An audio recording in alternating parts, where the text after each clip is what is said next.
تو یہ ترکیہ کے وفد کے لیے، ترکی کی قوم کے لیے، ترکی کے لوگوں کے لیے ایک پیغام تھا جو انہوں نے سنا دیا۔ اب باری آتی ہے قطر کے ڈیلیگیشن کی۔ تو جب قطر کا ڈیلیگیشن آیت اللہ علی خامنائی کے تابوت کے سامنے داخل ہوا تو اس وقت قاری اس آیت کی تلاوت کر رہا تھا۔ یہ سورہ فتح کی آیت نمبر 2 ہے، لیغفر لک اللہ ما تقدم من ذنبک وما تاخر ویتم نعمتہ علیک ویہدیک صراطا مستقیما، تاکہ اللہ آپ کی خاطر آپ کی امت کے اگلے اور پچھلے گناہوں کو معاف فرمائے، اپنی نعمت آپ پر پوری کرے اور آپ کو سیدھے راستے کی ہدایت عطا فرمائے۔ یہ ایرانیوں نے قطر کے لیے کہا، قطر والوں کے لیے کہا، تو یہ قطر والوں کے لیے دعا بھی ہو گئی اور پرانی غلطیوں کے حوالے سے ازالہ بھی ہو گیا، اور یہ بھی بتا دیا کہ بھائی ابھی نعمت کا اہتمام اور اس کی تکمیل ہونی ہے۔ تو یہ ایک بہت بڑا پیغام ہے۔ اگر آپ مجھ سے کہیں کہ اس کا مطلب کیا ہے تو میں آپ کو اس کا مطلب جغرافیائی لحاظ سے مختصر بتا دینا چاہتا ہوں کہ اس کی کتنی ویلیو ہے۔ تو اس کی اتنی ویلیو ہے، یعنی کہ یہ ایرانین قطر کو سمجھا رہے ہیں، بتا رہے ہیں کہ تیل بھی جائے گا، گیس بھی جائے گی، امپورٹ ایکسپورٹ بھی ہوگی، ٹریول بھی ہوگا، ٹور بھی ہوگا، اور اگر آپ لوگ یہ نہیں کرو گے جو اپنی عزت اور غیرت کا دفاع ہے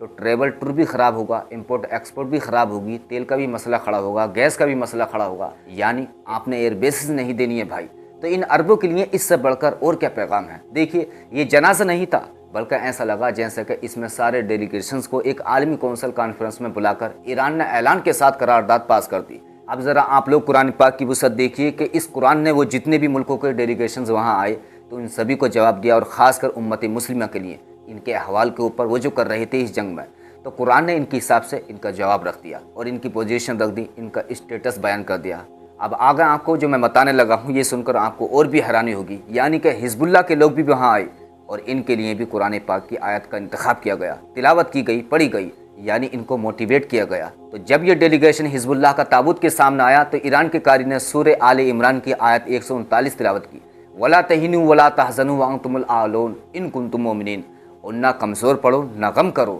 اگر تم سچے مومن ہو تو تم ہی غالب رہو گے۔ یعنی ایرانیوں نے اس آیت کو حزب اللہ کے لوگوں کے لیے پڑھا جو فلسطین سے تعلق رکھتے تھے۔ اس آیت کے ذریعے سے ان ایرانیوں نے بڑی موٹیویشن دے دی ہے اور ایک بہت بڑا پیغام، یعنی یہ آیت پیش گوئی کرتی ہے آنے والے دنوں کے لیے، یعنی کہ وہ جو کاؤنٹر ہے تو وہ رکا نہیں ہے، جاری ہے۔ اب آگے دیکھیے، اب باری آتی ہے حماس کے لوگوں کی۔ تو جب حماس کے لوگ ان کا ڈیلیگیشن داخل ہوا تو سورہ احزاب کی آیت 23 پڑھی گئی، سنائی گئی، من المؤمنین رجال صدقوا ما عاهدوا اللہ علیہ فمنهم من قضى نحبه ومنهم من ينتظر وما بدلوا تبدیلا۔ مومنوں میں سے ایسے مرد ہیں جنہوں نے اللہ سے کیا ہوا اپنا وعدہ سچا کر دکھایا، پھر ان میں سے کچھ وہ ہیں جو اپنی نظر یعنی وعدہ پورا کر چکے ہیں، اور کچھ وہ ہیں جو اپنے وقت کے منتظر ہیں، انتظار میں بیٹھے ہوئے ہیں، اور انہوں نے اپنے وعدے میں ذرہ برابر بھی تبدیلی نہیں کی۔ یعنی حماس والوں کو اس آیت کے ذریعے بتایا گیا کہ ابھی اور مزید قربانیاں دینی ہوں گی، تو آپ نے اپنے کیے ہوئے وعدے پر قائم رہنا ہے، اس میں کوئی تبدیلی نہیں آنی چاہیے، اور یہ ہم اور آپ کی ذمہ داری ہے، یعنی کہ آنے والے دنوں میں بھی مزید قربانیاں باقی ہیں،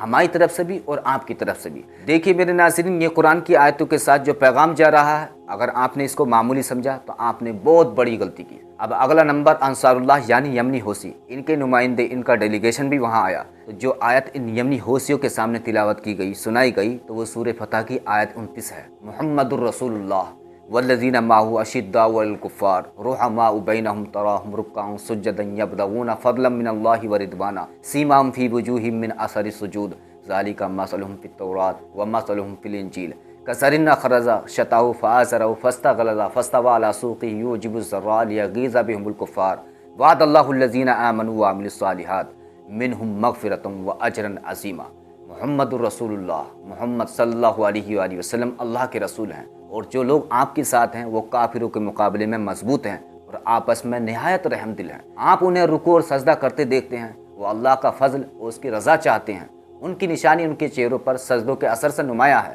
یہی ان کی مثال تورات میں ہے اور انجیل میں۔ ان کی مثال ایک ایسی کھیتی کی ہے جس نے اپنی کوپن نکالی، پھر اسے مضبوط کیا، پھر وہ موٹی ہوئی اور اپنے تنے پر سیدھی کھڑی ہو گئی، جو کاشتکاروں کو خوش کرتی ہے تاکہ ان کے ذریعے کافروں کو غصہ دلائے۔ اللہ نے ان میں سے جو ایمان لائے اور نیک اعمال کیے، ان سے مغفرت اور بہت بڑے اجر کا وعدہ فرمایا ہے۔ اس آیت کے ذریعے ایرانی قاری نے ان یمنی حوثیوں کے بارے میں اس پوری دنیا کو بتا دیا کہ یہ لوگ کامل ایمان والے ہیں، حق پر ثابت قدمی یعنی جمے رہنے والے، اور باطل کے مقابلے میں مضبوطی سے ڈٹے رہنے والے، اور اہل ایمان کے ساتھ رحم دل یعنی نرمی سے پیش آنے والے، اور محبت اور اخوت، کثرت عبادت، رکوع اور سجدہ کرنے والے، اور اللہ کی رضا اور فضل کے طلبگار، جن کے چہروں پر عبادت کے روحانی آثار دکھائی دیتے ہیں۔ ایران یہ بتا رہا ہے اس آیت کے ذریعے کہ یہ لوگ ایمان میں مضبوط ان کا استحکام مضبوط، ثابت قدم رہنے والے، ڈٹے رہنے والے، حق پر قائم رہنے والے اور مشکلات میں ہمت نہ ہارنے والے لوگ ہیں۔ تو میرے ناظرین، ایرانیوں نے ان آیات کے ذریعے سے امت مسلمہ کو واضح پیغام الگ الگ انداز میں دے دیا ہے،